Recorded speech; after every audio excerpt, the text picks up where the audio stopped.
रिश्तों को कांच ना बनने दें। शादी को अभी 20 ही दिन हुआ था और आज कामवाली भी नहीं आई थी, इसीलिए आरती बर्तन धोने लगी।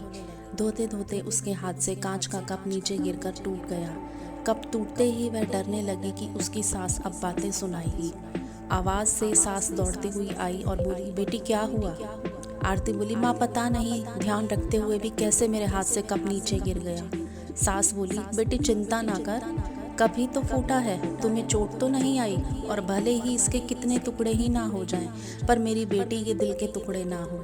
मेरी बहू से महंगा है क्या कि ये कप? और हाँ, तुझे अभी यह सब करने की क्या ज़रूरत है? मेहंदी भी नहीं उतरी अभी तेरे हाथों से। अभी तुम मेरे बेटे के साथ ज़्यादा से ज़्यादा समय बिताओ और एक दूसरे को समझो। सास ने अपनी बेटी को बुलाया और कहा, ज्योति, इधर आकर अपनी भाभी का ख्याल रखो, अभी इस घर में नई नई आई है। ज्योति ने कहा, हाँ माँ। सास फिर बहू से बोली, शुरू में तुम मुझे अपनी माँ ही समझना, मुझे भी तुम्हारा दिल जीतना है, सास बनकर नहीं, माँ बनकर।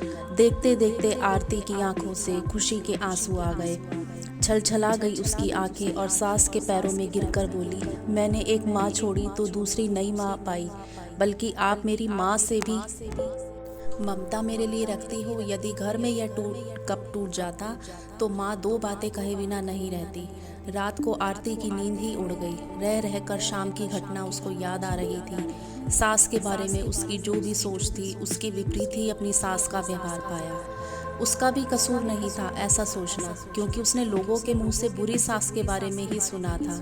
आरती अपने अतीत में खो गई। उसे फिर से याद आया कि कुछ साल पहले उसके इकलौते भाई की शादी हुई थी।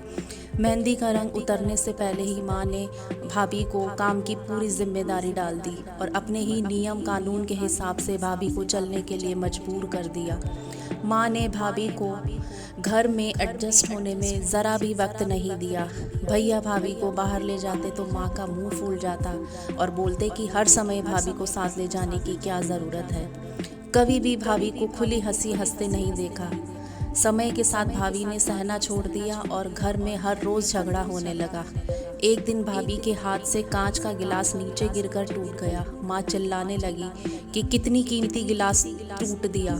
किसी न किसी बात पर वह भाभी पर चिल्लाती। भाभी भी गुस्से से बोल देती थी कि माँ, मैं तो बैठी खाती हूँ, आप तो खड़ी खड़ी खाते हैं। जब से आई हूँ तब से रोज़ दो चार जली कोटी ना सुना दो तब तक आपको चैन ही नहीं मिलता। कभी मेरी माँ को तो कभी मेरे पापा को, हमेशा मेरे मायके वाले को कोसती रहती हो। ऐसे ही माँ और भाभी एक दूसरे के साथ बहस करती रहती थी। आरती ने घर के अलावा और भी कई जगह पर सास बहू के झगड़े सुनते सुनते वह डर गई थी, इसीलिए शादी से कतराने लगी। मगर माँ बाप के कारण ही उसे शादी करनी पड़ी और अनजान डर को लेकर ससुराल आ गई। पर आज की घटना से उसकी सोच बदल गई कि सब सास और बहू एक जैसी नहीं होती। नींद न आने की वजह से उसने सोचा कि चलो थोड़ी देर माँ से बात कर लूँ। माँ ने इतनी रात को उसे फ़ोन करते देख कहा, बेटी सब कुछ ठीक है ना? कहीं तुम्हारे पति या सास से झगड़ा तो नहीं हो गया? आरती बोली, नहीं माँ, ऐसा कुछ नहीं है। मालूम है माँ, आज मेरे हाथ से कांच का गिलास नीचे गिर गया, तभी मेरी सास आ गई। मेरे आगे बोलते ही मेरी सास ने बोलना शुरू कर दिया। बेटा, फिर तेरी सास के चिल्लाने पर तुमने अच्छा सा जवाब दे दिया ना? हाँ बेटा, कभी भी दबकर नहीं रहना। तुम एक पढ़ी लिखी अच्छी लड़की हो, तुम में कोई कमी नहीं है, इसीलिए कभी भी ससुराल में किसी की सुनना मत, दबना मत किसी से। तभी अपनी माँ की बात को बीच में काटते हुए आरती बोली, माँ अब बस करो, मैं अपनी नई माँ के खिलाफ कुछ नहीं सुन सकती। माँ थोड़ा हैरान हो गई और बोली, यह क्या बोल रही हो?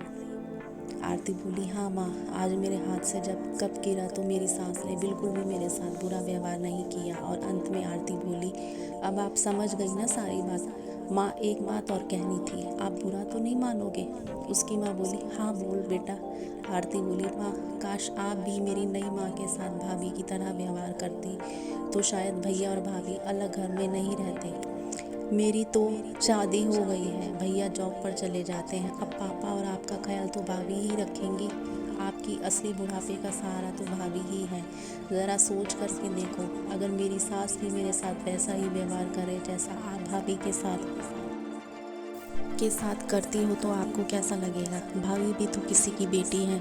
अपनी बेटी की यह सब बातें सुनकर उसकी माँ को एहसास हुआ कि उसने अपने बहू के साथ गलत व्यवहार किया था। उसकी बेटे ने तो उसकी आंखें खोल दी। आरती उससे पहले कुछ बोलती तभी उसकी माँ बोली, आरती अब जब तू यहाँ आएगी तो पूरे परिवार को एक साथ पाएगी।